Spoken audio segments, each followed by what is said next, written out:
Manamit ang batchoy naman.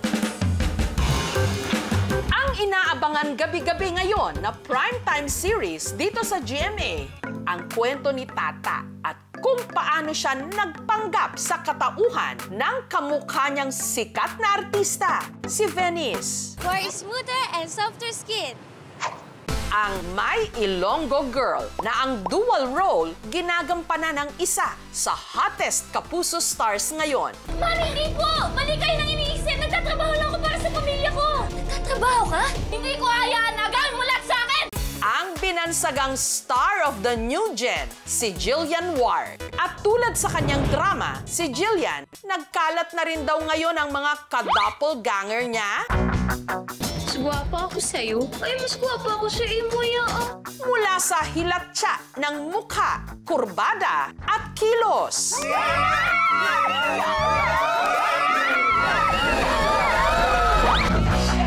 Abi niyo si Tata, abi niyo lang na. Ako po si Eliza de los Santos, ang Jillian Ward ng Quezon City.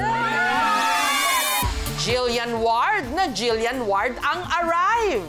Meet Eliza, ang Jillian Ward ng Fairview QC.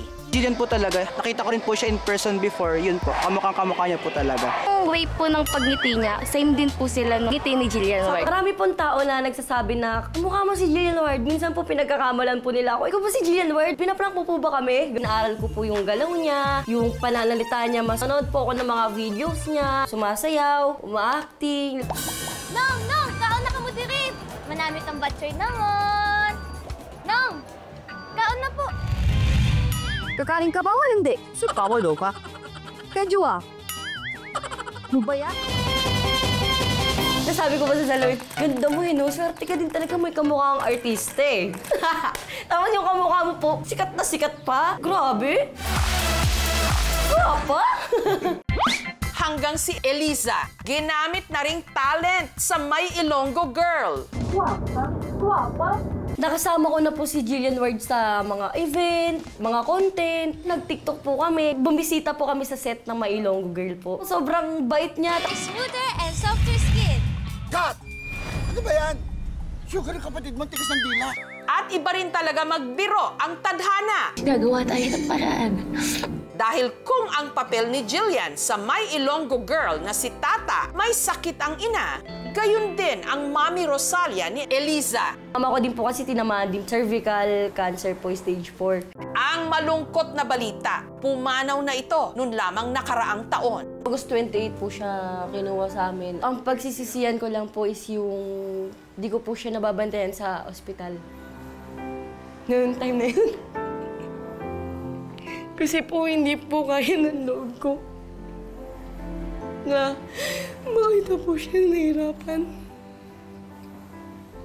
Pangarap ko lahat, natutupad ko na, kaso nga lang wala ka na. Pero alam ko, proud na proud ka. Ayun, Ma. Mahal na mahal kita.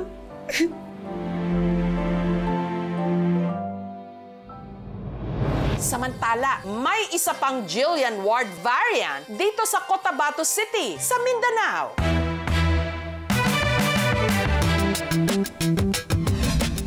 Jillian Ward? No. Ako to, si Farisha Kusain, ang inyong Cotabato girl. Wala, akala ko si Jillian Ward, kaya naginto ako dito. Hawig talaga niya. Siya si Farisha. Maalala ko po, may nag-viral po na picture ko po. Kapatid picture ni Jillian. Tapos sabi nila kamukha ko daw. May mga nagpapa-video great din po sa akin. Nagpapa-picture din po. Yung ilong namin matangos. Yung lips namin maliit. Yung mata namin chinita. Siguro magka-vibes kami. Charis. Si Farisha, mas relate naman daw sa isa pang ginagampanan ni Jillian na si Venice. Ma'am Denise, smile po ah. 1, 2, 3. Pareho raw kasi silang kikay. Ayoko pong lumabas na hindi ako naka-makeup. Talagang nung bata pa siya, nagigil ako kasi maganda, pretty talaga, cute na bata. Pagod ako, Francis. I had a long day. Kung si Venice suplada, si Farisha palaban. Mayong aga po. You're late. Alam mo, may photoshoot ako ngayon, diba? Ba't di ka lang dumating? Pinapaglaban ko po kung anong meron ako. Ayoko po yung Binababa ako ng mga tao. Hiwalay na ang mga magulang ni Faricia. Nandito po ako ngayon sa lola ko nakatira. Side po siya ng tatay ko po. Very close kami kasi ako na yung tumatay yung nanay nila. Yung dalawang lola ko po kasi, ako po talaga yung nagbantay sa kanila. So yun po yung purpose ko, yung matulungan sila. Pero paano na lang kaya kung ang tatlong Jillian Ward magharap-harap? Si Faricia lumipad pa Maynila. Wala siyang kaide-ideya na may sosorpresa sa kanya. Hihiligin. Uy, makakry.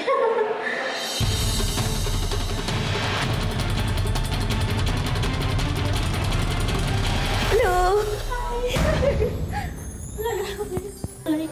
Kumusta po? Okay lang. Ang ganda mo po. Hi. Ikaw na yun. Kumusta po? Kumusta po biyahe mo po dito? Pero teka, parang may iba. Po, may pagtatapat ako. Hindi po ako si Jillian. Yes. Pero kamukha mo siya. Noong una ko siya nakita, parang si Jillian talaga. Pero nung nagsalita siya, hindi siya si Jillian.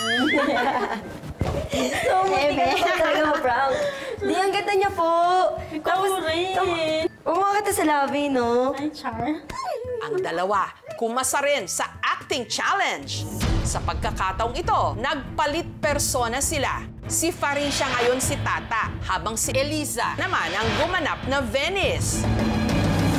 Hindi naman po sa ganun. Naghahanap lang po sila ng hahaligi sa amin. Hahalili sa akin?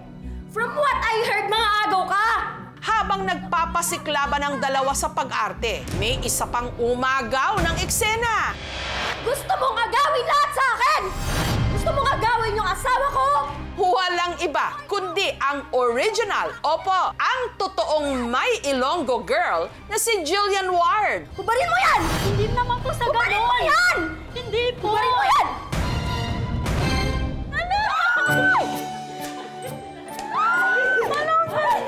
Hello! Welcome ulit. Hello. Hello, nice to meet you. Hello. Kasama ang love interest ni Tata at Venice na si Michael Sager. So sabi naman ni Michael ngayon, may challenge kami para sa inyo. So ang challenge namin ay, sino mas magaling magpakilig?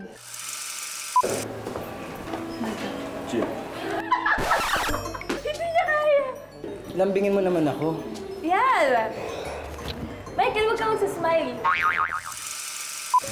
Ang ganda mo naman. Ano ba ako dito? Sinabi ako maganda. Thank you so much. Tapos sobrang bait po talaga niya. I love you. Thank you. Kay Jillian, sobrang thankful ako, then sobrang kilig. For the first time in my life, nakilala na kita at syempre nakasama pa sa KMJS. Oh my gosh. Kay Ate Faricia, nakikita kita sa Facebook feed ko. May mga nagtatag sa akin since mga 14 years old ako. So I'm happy that I met you and I wish you all the best. Mag-ingat ka po parate and sana more meetings pa soon. Kay Eliza, thank you kasi nakikita ko yung mga TikTok siya. Sobra talaga yung effort niya.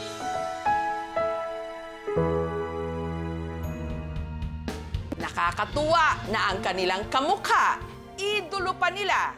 Ikaw, sino ang ka-look-alike mong sikat?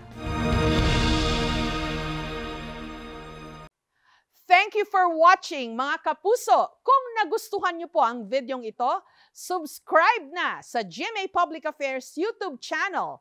And don't forget to hit the bell button for our latest updates.